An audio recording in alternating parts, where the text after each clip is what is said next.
mientras suceden estos hechos políticos, hay también decisiones judiciales a las que debemos prestar atención, puesto que condicionarán a mediano y largo plazo el marco en que los políticos actúan, sobre todo si son decisiones tomadas por el Tribunal Constitucional para interpretar nuestra Constitución. Y eso es el caso de hoy, con una sentencia que tiene que ver con la llamada denegación fáctica de la confianza, lo cual ha dado lugar a un conflicto competencial, es decir, el Ejecutivo decide algo respecto del Parlamento, quien presenta un recurso competencial ante el Tribunal Constitucional que se ha pronunciado hoy. Explíquenos, por favor, señor Amprimo, muy buenas noches, gracias por estar acá y por esperar con tanta paciencia. Explíquenos qué es lo que ha decidido el Tribunal Constitucional y qué consecuencias tiene sobre la vida política. Bueno, el tribunal lo que ha dicho es algo que diríamos ya había sido aclarado, pero yo creo que la sentencia es muy oportuna porque la defensa que hizo el Poder Ejecutivo, la defensa que hizo el procurador Huerta, se sustentaba en la malhadada sentencia que se obtuvo en el año 2018, por la cual 4 magistrados, el señor Espinosa Saldaña, el señor Ramos Núñez, Miranda, perdón, el año 2020, no, el año 2020, y Ledesma, habían establecido algo que es una invención peruana para la justicia constitucional en el mundo, que es la denegación fáctica, que no existe en ninguna parte en la cual existe cuestión de confianza. Y entonces ya el Congreso había dictado una ley, que fue la ley 31355, que fue objeto de control constitucional y que mereció una sentencia en febrero de este año, por la cual, era la anterior, todavía el anterior tribunal, sí. 2 magistrados consideraban que la ley era inconstitucional y 4 magistrados consideraban que no lo era, ¿no? Ahí el tema ya había quedado, diríamos, aclarado, pero surge esta contienda competencial a raíz del acuerdo del Consejo de Ministros del señor Aníbal Torres y de la señora Betsy Chávez, considerando que el rechazo de plano que había hecho el Congreso respecto a una cuestión de confianza era una denegatoria a la confianza y que en consecuencia podía habilitarse, si había una denegatoria siguiente, el cierre del Congreso, motivó que el Congreso formulase una cuestión de competencia. Y entonces, ante el Tribunal Constitucional. Ante el Tribunal. Y entonces en esa cuestión de competencia, el procurador Huerta, defendiendo la tesis, extrañamente, ¿no? El procurador Huerta del actual gobierno, defendiendo la tesis del señor Torres y de la señora Betsy Chávez, pretendió que se sostenga que efectivamente ese rechazo in limine implicaba una denegatoria fáctica. Y le pidió de manera expresa al tribunal que se pronuncie sobre esto. Hago esta aclaración, Fernando, porque yo he escuchado a algunos colegas sostener que por qué el tribunal se ha metido a revisar el tema anterior. Bueno, se ha metido porque el propio procurador se lo ha pedido, ¿no? Se lo ha pedido. Y entonces el tribunal, yo creo que correctamente, ha sostenido que evidentemente, en primer lugar, que el pedido de cuestión de confianza se debe circunscribir a lo que es materia, las competencias del Poder Ejecutivo, y en segundo lugar, a quien le corresponde otorgarla o negarla es obviamente al propio Congreso, ¿no? O sea, vía voto. Vía voto. No hay un voto que diga no, claro, no hay denegatoria de la confianza. Obviamente, ¿no? Obviamente.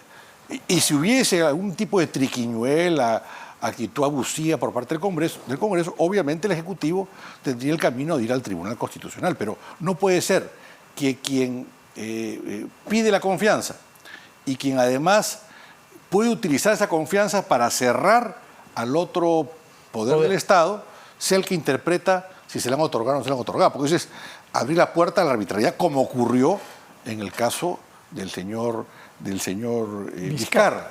Y hace bien el tribunal, por ejemplo, fíjese, pone una cita del exministro Carlos Blanca Bustamante, que es un ministro de Trabajo de la jurista, sí, que nadie puede discutir de su honestidad intelectual, que dice justamente, ¿no? Puede decirse de manera de conclusión que en nuestro ordenamiento constitucional no existe la denegatoria fáctica de la cuestión de confianza, ¿no? En ningún caso podría ser el mismo gobierno que la propone, pues en tal caso tendría la facultad de decidir según su conveniencia o su interés político. Entonces, yo creo que el tribunal vuelve a poner las cosas en su lugar, en una situación en la cual nunca debimos estar y que simplemente muchas veces hay personas que en vez de seguir la ley y las instituciones siguen a las personas y se obnubilan con las personas, y eso llevó a que ese tribunal en forma parcial emitiese esa sentencia que felizmente el día de hoy ha sido corregida, ¿no? De acuerdo, pero ha sido, creo, un voto de 5-1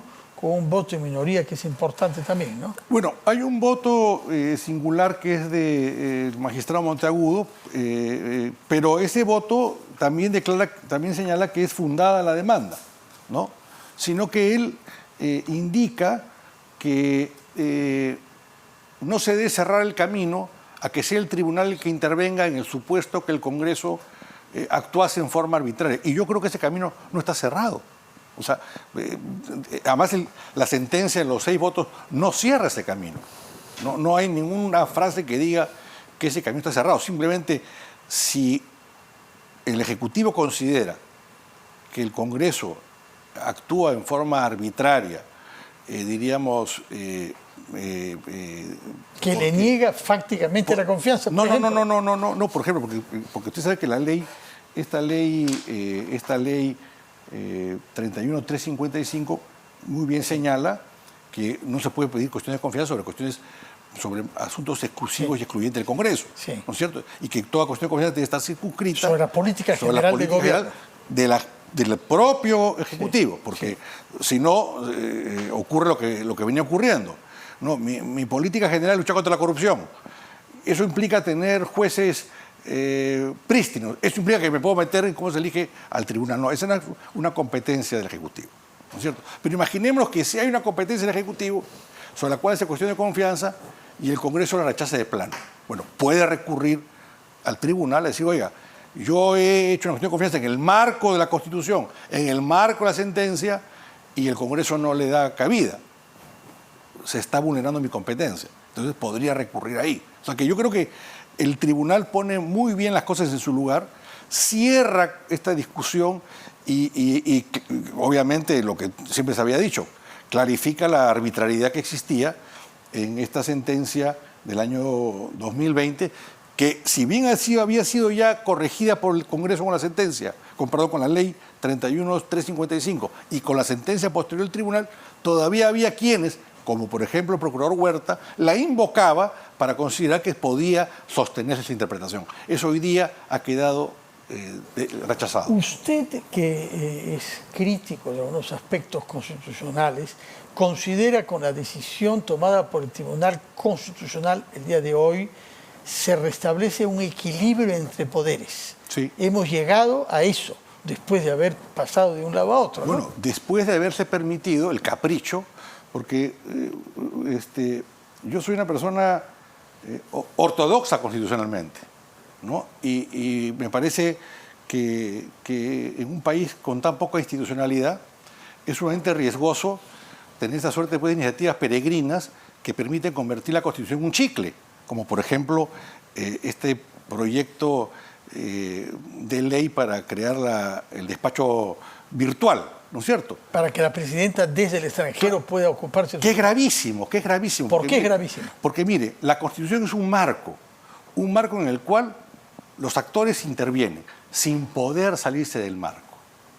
O sea, usted no puede decir, no, como la Constitución no contempla esto... No contempla que hay un presidente... Entonces yo salgo del marco y creo esta figura, porque la Constitución es un tope. Pero ¿cómo se resuelve el problema entonces?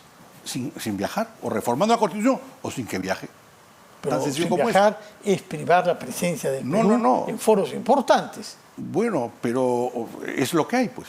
¿Usted respeta la institucionalidad o no la respeta? ¿Usted actúa como piensa o termina pensando como actúa?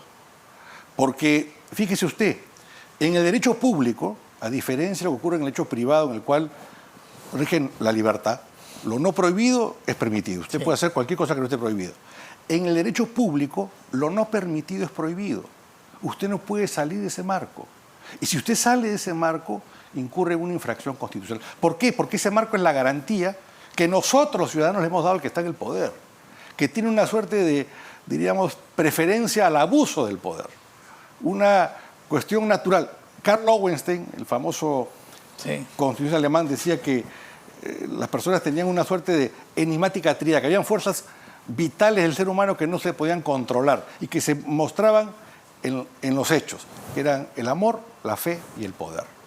Y el que está en el poder quiere tener más poder, y por eso hay la necesidad de controlar el poder. Entonces, si usted permite que se interprete que todo aquello que no esté específicamente señalado en la Constitución es posible ser rellenado por una ley ordinaria, bueno, simplemente usted está viendo Aquí, el camino al abuso que es en lo cual hemos vivido en el Perú. Es que esto se haga no vía reforma constitucional, sino vía ley en el Congreso. Bueno, si se quiere reformar la Constitución, se puede reformar.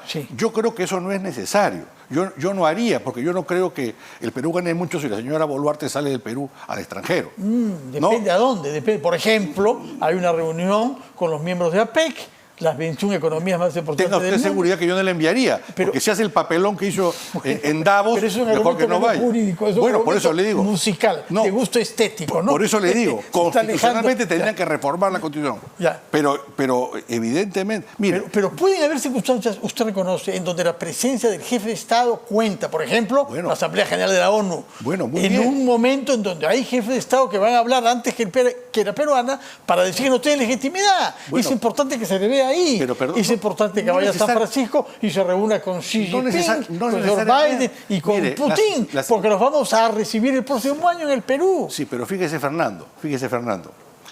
En primer lugar, si usted lo que quiere es la foto, no tendrá la foto. Valentín Paniagua... No, foto no, es el diálogo, es la legitimidad internacional. Pero yo no confío en ese diálogo de la señora presidenta, porque... entonces, si después están saliendo a luz, por falta de confianza, otras motivaciones extraconstitucionales para obligarla a que se quede en casa. No, yo le he dicho... Y si posible, callada. No, yo le he dicho... Sí, efectivamente. Yo le he dicho lo siguiente. Si quieren hacerlo, tiene que ser a través de la reforma. Si yo fuera parlamentario, no la promovería.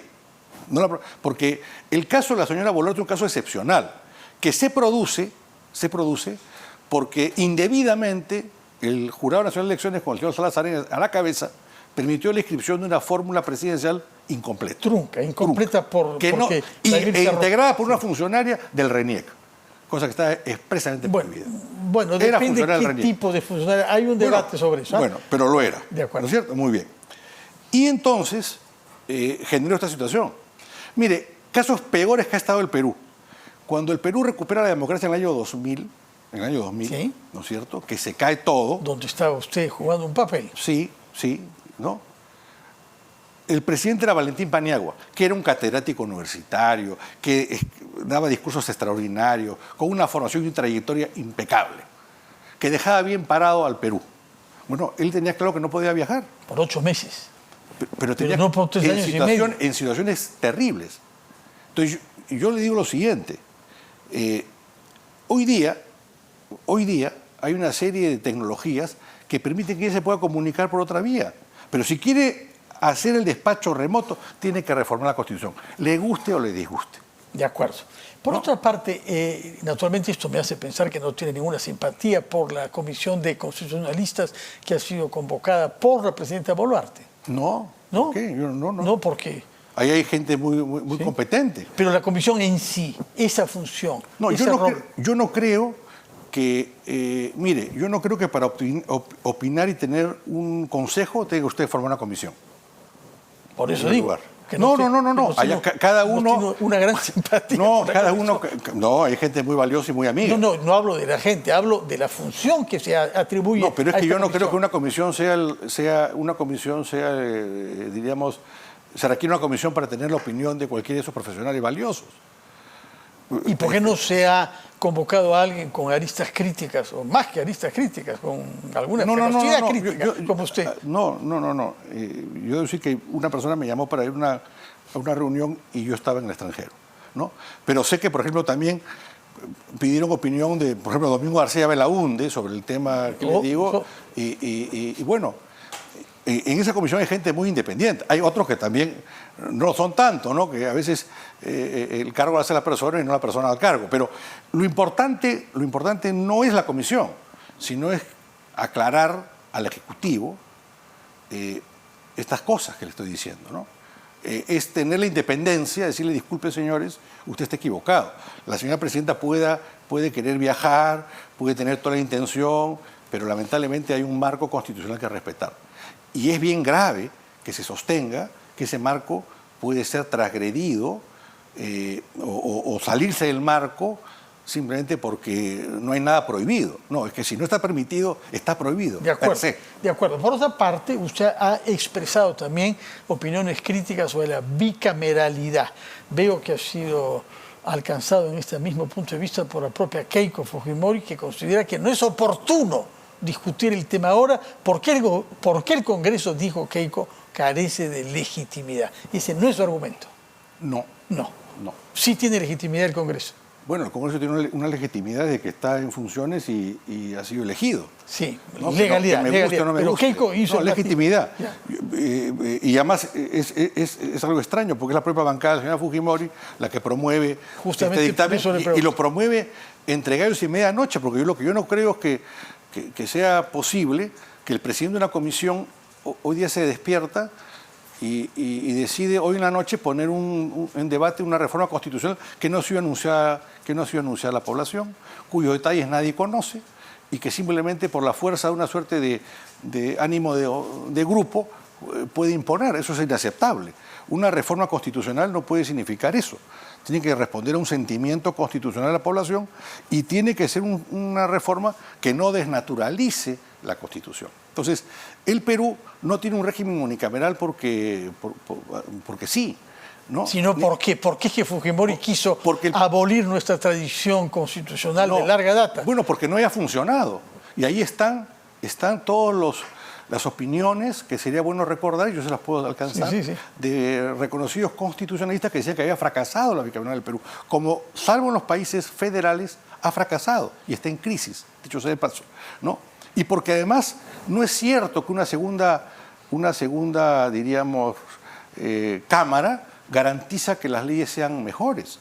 Lo que garantiza que las leyes sean mejores es que la reflexión sea correcta. Y que el voto sea inspirado por valores y no por intereses. Y que las personas que intervengan lo valgan, ¿no? Y hagan su trabajo correctamente. Yo he escuchado a algunos de los que han promovido esta reforma a la bicameralidad decir que un Congreso unicameral como el actual genera leyes declarativas y que eso es penoso.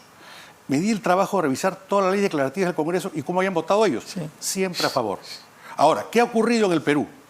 Ha ocurrido que esa Cámara Única fue concebida para ser elegida en distrito único, como vino ocurriendo hasta el año 2001. ¿No? ¿Por qué?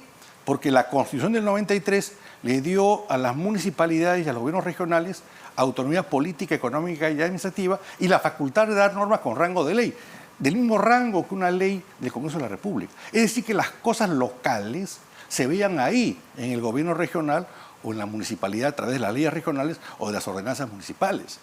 Pero ¿qué ocurrió? Una vez más, por cuestiones de demagogia, se pasó al distrito múltiple. Así es. Entonces usted hoy día tiene parlamentarios que están en el Congreso con 2.000 votos. Así y tiene gente que tiene...